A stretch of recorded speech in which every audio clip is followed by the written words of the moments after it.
بسم اللہ الرحمن الرحیم۔ قبر آخرت کی پہلی منزل ہے۔ جس کی قبر سنور گئی سمجھ لو اس کی آخرت میں بھی کامیابی نصیب ہوگی، اور جو قبر ہی میں پکڑا گیا تو بعد والے عذابوں کا تصور نہیں کیا جا سکتا۔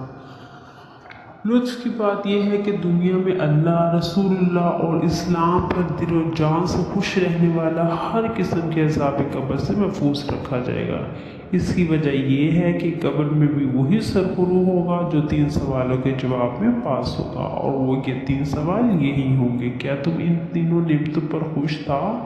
آپ سوالوں پر غور فرما لیں۔ من ربک کا، تیرا رب کون ہے؟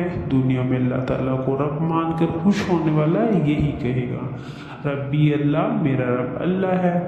ما دین کا، تیرا دین کیا ہے؟ اسلام کو دین مان کر خوش رہنے والا بھی یہی کہے گا: دینی الاسلام، میرا دین اسلام ہے۔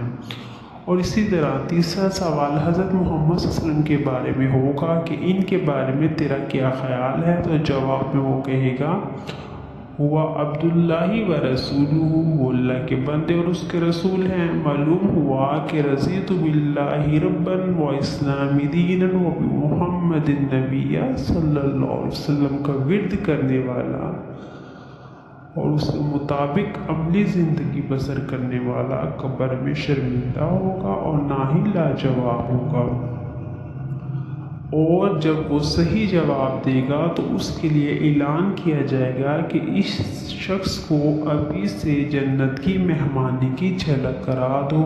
چنانچہ جنت کی طرف سے ایک کھڑکی کھول دی جائے گی اور ہر سو سکون بھرا ماحول ہوگا۔